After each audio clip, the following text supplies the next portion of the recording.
në qendrën tregtare Toptani do keni mundësi të gjeni një kënd të veçantë në katin e 4 ku mund të vizitoni, do thoja, libra, në të njëjtën kohë të zbuloni tituj të ndryshëm edhe t'i bëni tuajt, sepse në këtë periudhë keni mundësinë t'i merrni deri në 50% ulje. Dhe ne sot kemi vendosur t'ia dedikojmë fëmijëve dhe të flasim për ta, të japim sugjerimet që na vinë në ndihmë për prindrit, por pse jo, edhe për fëmijët e vegjël që kanë filluar të jenë ata tashmë personazhet që vinë edhe pse jo të zgjedhin edhe librat e tyre. Megjithatë, nga ekspertiza kemi Aida Baron. Mirë se u gjetëm. Përshëndetje, faleminderit. Shumë kënaqësi që takohemi në një ambient tjetër tani, sepse themi që letërsia shkon aty ku janë njerëzit, kështu që është kënaqësi të jemi këtu në qendrën Toptani me këtë kënd të vogël të panairit të librit. Çfarë që më bën përshtypje është që njerëzit kanë filluar që tashmë duan që për ti panajeri tradicional që ne jemi mësuar ta kemi në nëntor, duan ta kenë edhe në vende të ndryshme, në qoshe të ndryshme që ta shijojnë edhe të kenë mundësi edhe për t'i pasur të gjithë titujt bashkë, por në të njëjtën kohë edhe pse jo edhe për ulje. Ti si e sheh vetë këtë? Shiko, unë jam njëri që blej gjatë gjithë vitit, do me thënë nuk pres panajiret, më pëlqen të endem në për librari, sepse është një moment, do më thënë që ti, jo, ndonjëherë mendoj që është libri ai që më zgjedh mua, se sa unë mund më zgjedh librin. Është një lloj ndjesie, do më thënë, ka raste që shkojnë në librari me një synim të përcaktuar për një libër të caktuar, po ka raste që kam kohë dhe bëj një shëtitje në librari për të parë edhe ndonjë libër të ri që mund të ketë ardhur, po edhe diçka tjetër që se nuk kemi mundësi të lexojmë gjithçka që del, madje lista e librave që duhen lexuar është bërë shumë e madhe, por vuajmë nga kjo dëshira për të pasur sa më shumë libra, domethënë që në fakt nuk është gjë e keqe, siç thotë edhe Umberto Eco, që e cilëson domethënë si një nga gjërat që në një farë mënyrë njeriu e mbush me kënaqësi. I jep një moment domethënë për të ardhmen, që ti do kesh diçka të bukur të pret, domethënë gjërat vijojnë. Ndërkohë si ke parë këtë ditë edhe konkretisht ne sistem do fokusohemi tek fëmijët, ata të vegjëlit që vinë edhe duan të shohin vetë titujt, të shikojnë edhe figurat që ata tërhiqen, po edhe ndoshta të kenë zgjedhur vetë, ta marrin të vinë edhe të thonë prindit që ky është libri që unë kam zgjedhur. Si ke parë këtë ditë?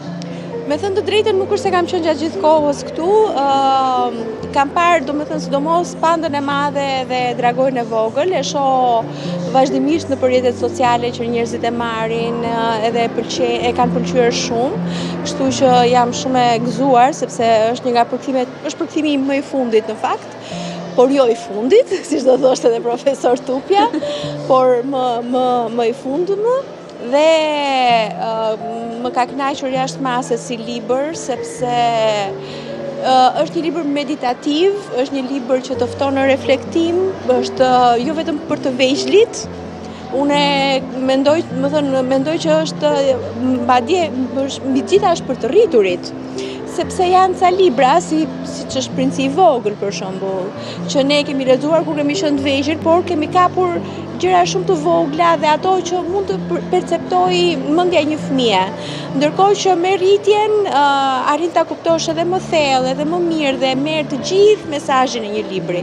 Ashtu është dhe Panda, domethënë mund ta lexojë edhe një fëmijë 7-8 vjeç, por edhe një i rritur që është 40-50 vjeç, domethënë, apo dhe më shumë. Kështu që madje është një nga librat që në një farë mënyre unë mendoj që është një nga librat që të shpëtojnë ditën. Ndoshta nuk mund të them të shpëtojnë jetën, por të shpëtojnë ditën. Për shembull, do të dish ti se çfarë mesazhi ka universi sot për ty? Jam shumë kurioze ta zbuloj se çfarë mesazhi ka universi për mua sot. Po e hap unë për ty. Ose hap mesazhi ka nëpërmjet Aidës. Prit. Ja, po e hap edhe po e pres. Këtë të djathtën. Ky kopsht që ka një mrekulli, tha Dragoj i Vogël. Panda e Madhe pohoi me kokë. E gjetën vetëm nga që humbëm rrugën, kush e di se sa herë. Kërkon?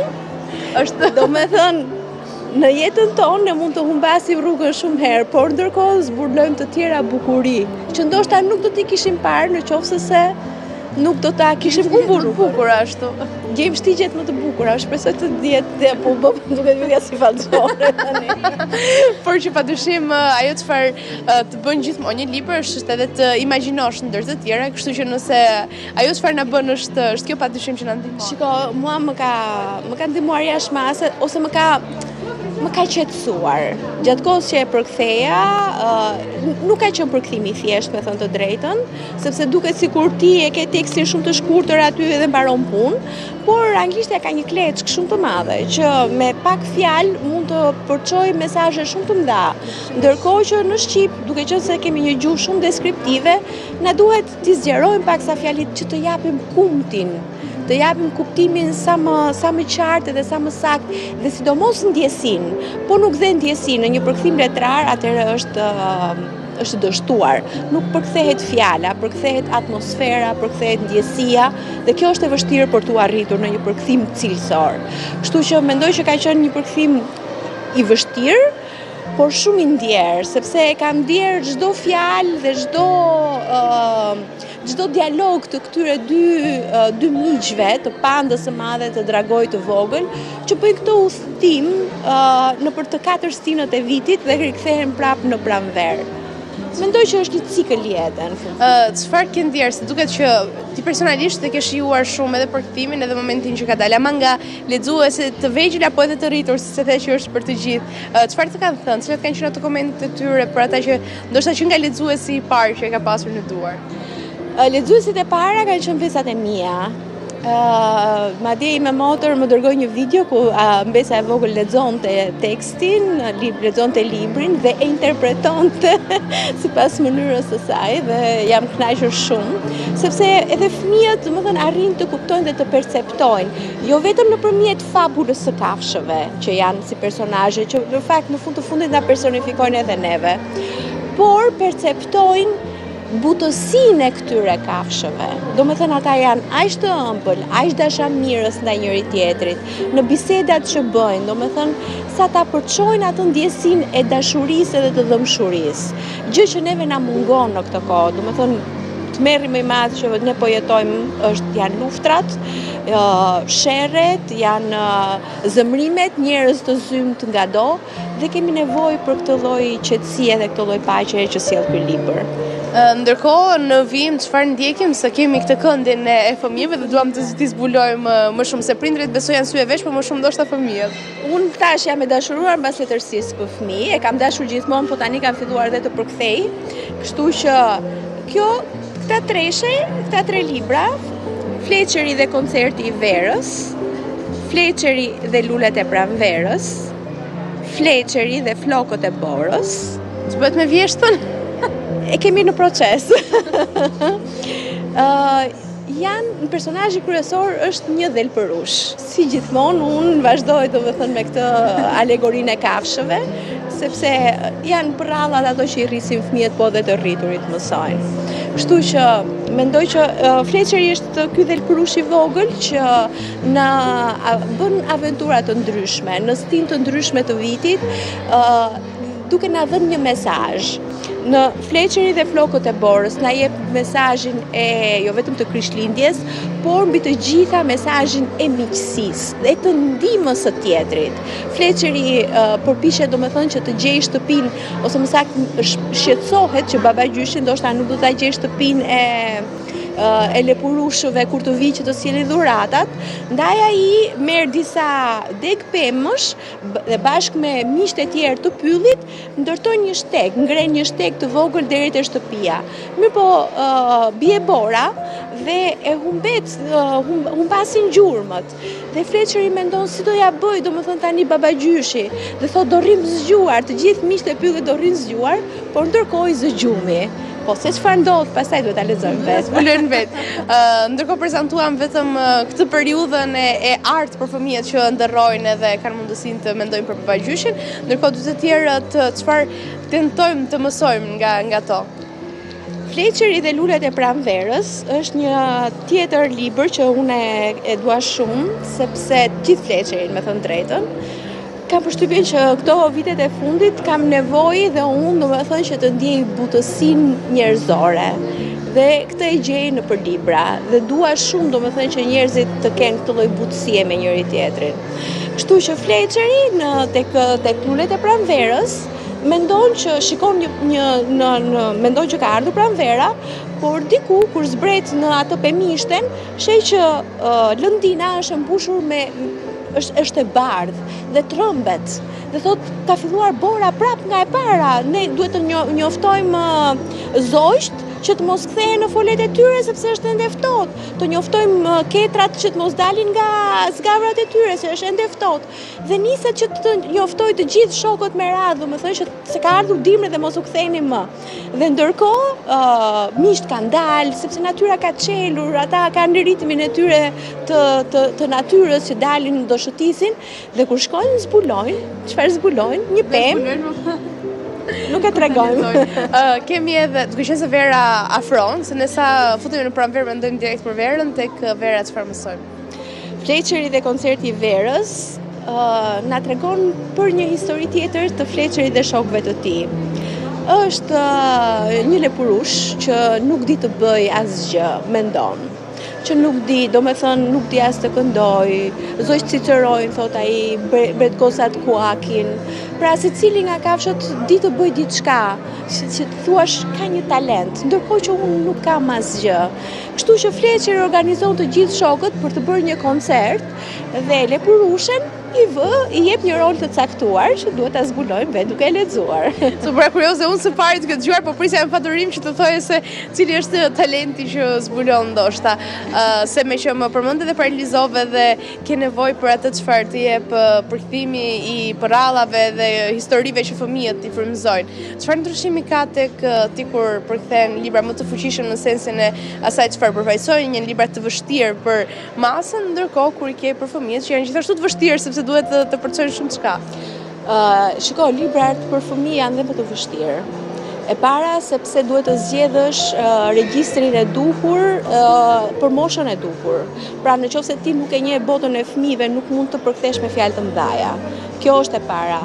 Duhet të njohësh regjistrin, domethënë duhet të njohësh dhe një fjalor të shqipes që atyre edhe t'ua bësh më të lehtë, por edhe të mos e lësh pa ju mësuar diçka të re. Madje unë kam bërë diçka këtu tek Fletcheri, kam shtuar në fund mësojmë fjalë të bukura. Cingëroj, dënes, dritije, dredhule, bulqi, flatra, sepse ka shumë fëmijë që nuk i dinë këto fjalë, madje ka dhe prindër që nuk i dinë këto fjalë. Që kanë mundësi të mësojnë. Domethënë, nëse e lexon me prindin dhe prindri nuk e di fjalën ose do një shpjegim më profesional, mund ta gjejë këtu. Dhe e dyta ose tjetra, domethënë që është e rëndësishme për letërsim për fëmijë, është atmosfera. Pra atë frymarrje, atë lirizëm, atë ngjarje, përkthyesi duhet ta sjelli po me ato nota entuziazmi, trishtimi, zemrimi, pra të ndjeki hap pas hapi autorin dhe të gjej fjalën e duhur që t'i përshtatet dhe fëmijës dhe ndjendjes emocionale të tekstit që t'ja përcjelli sa më mirë, domethënë, sepse te prallat për fëmijë atmosfera është e rëndësishme, qoftë magjike, qoftë reale. Pra fëmia duhet të përfshihet dhe të ndihet i emocionuar, domethënë të ndihet i rrëmbyer nga ky rrëfim që po dëgjon. Për të pasur ndoshta fëmijë që rrëmbehen më shumë nga këto emocione, unë doja të kisha ndoshta këshilla nga ana jote, qoftë për prindrit apo edhe mësuesit që janë në përditshmëri me ta, për të nxitur këtë dashurinë për librin, apo ndoshta edhe dashurinë për këto emocione që t'i jep shkronja. Shiko, unë mendoj që një nga momentet është një kohë, tashmë quhet kohë cilësore, por është një kohë shumë e vlefshme e kalimit me fëmijën duke i lexuar. E para sepse kur e dëgjon nëpërmjet zërit të nënës ose të babait, fëmia e ka, domethënë atë zërin e prindit ka për ta pasur me vete gjatë gjithë kohës.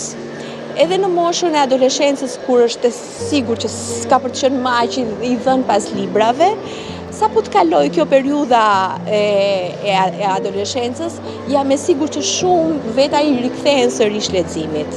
Sidomos ata që vazhdojnë të arsimohen apo të kultivohen më tej, domethënë të edukohen më tej, por edhe njerëz që thjesht e kanë dëshirë që të lexojnë.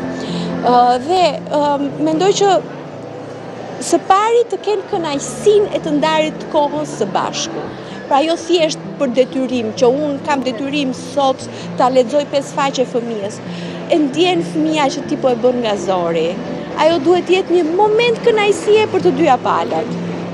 Ndërkohë përfitoj nga rasti që të kesh mundësinë edhe unë dhe ti bashkë të kujtojmë të gjithë atyre që janë duke na ndjekur në këtë momente çfarë kanë mundësi për të gjetur në muajin prill. Këtu në qendrën tregtare Toptani do të gjenden të gjithë librat e sjell nga bukinisti, pra në bashkëpunim me bukinistin dhe Dita Books.